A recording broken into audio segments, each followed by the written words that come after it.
Hi, I'm Sesshu Foster. We're at 8,250 feet up here on Mount Islip in the San Gabriel Mountains. What is it, Sunday afternoon?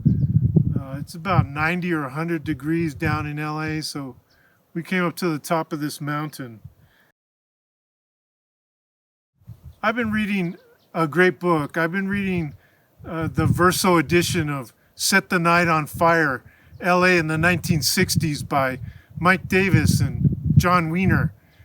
The book goes through the movements that were happening in LA in the 60s, from the anti-war movement to the Black Panthers and the Brown Berets, the East LA walkouts, and it ends with Ghidra, Ghidra publication, a newspaper published by the Asian American movement by some students that came out of UCLA. And my first poems were published in Ghidra about 1973. That was a really long time ago. And it seemed like in those days, you know, with the draft and the Vietnam War, 58,000 U.S. troops killed in Vietnam and millions of Vietnamese killed, that maybe a lot of us weren't going to live that long. Obviously, it's been a long time since then.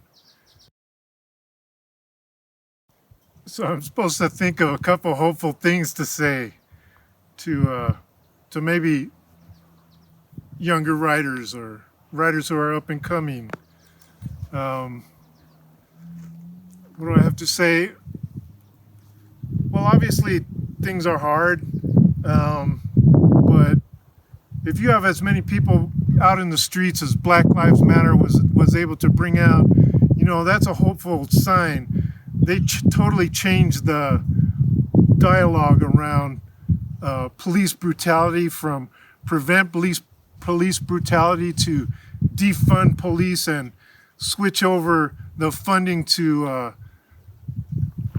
something that improves the actual lives of communities. My students are going forward. Like, it's like this. My students gave me this, and it's just like, whatever, bring it on, whatever. They will get through it.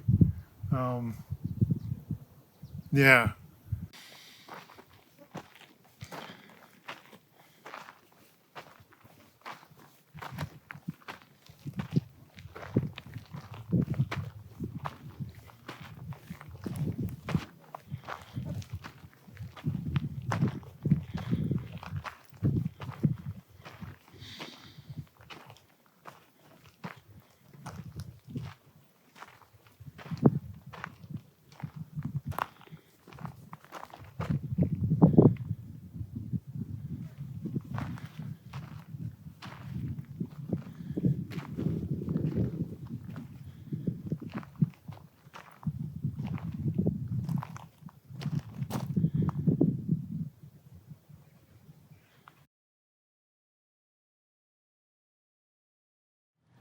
Angel Dominguez was a student in my poetry class at UC Santa Cruz about 9 years ago. He has a book coming out on Operating Systems Press in November called Rose Sunwater. Angel's family comes from Yucatan, and he grew up in the San Fernando Valley in LA.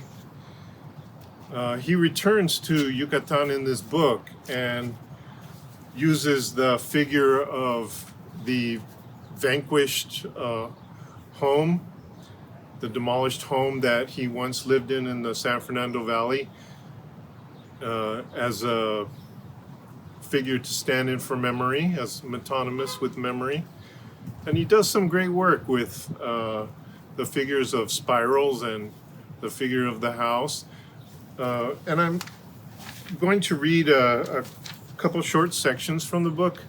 I found the book of great interest. It teaches me about not only about gentrification in the physical sense, the sense that we're all dealing with in terms of inflating costs of surviving, but also in the spiritual sense, the kind of gentrification of the spirit that requires us always to continually be moving, always to be self-improving, always to be getting degrees,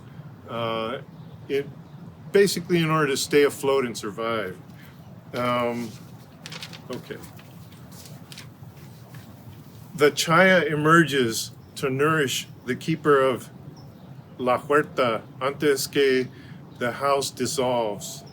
The somnambulist calls the home an orchard because the trees allowed them to blossom and become this afterimage beyond the city.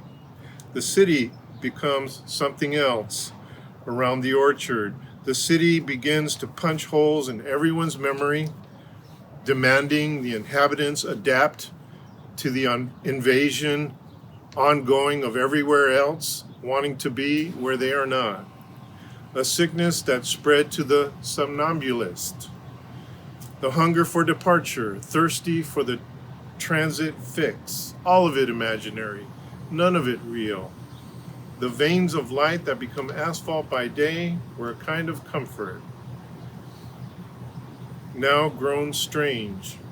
The truth is a spiral, an ongoing descent through cycles. Each return to the origin allows for a further vertical distance in memory. I saw this now to yours as you read this, and we become cross-stitched and bound to one another. The city continues humming within the body despite all the silence surrounding the somnambulist. Our blood is always buzzing. I build a house in the dead-end housing complex of my heart. The rent is cheap enough to live, and every tenant is on a second chance account of some kind, my heart included. I try to keep building the square footage into my organs. I keep trying to form a floor plan out of memory every time I touch my hands to those walls, feet to the floors. I'm trying to remember a feeling beyond the ruin to come. There will be no pyramid. There will be no archive. Our home will be the shape of an overpriced future I can't afford. I hope every tenant's aguacates rot before they can use them. I build a roof above a dream I've yet to have. The empty chairs manifest spirits and ancestors, and we're all moving out of here before it's too late. Thank you.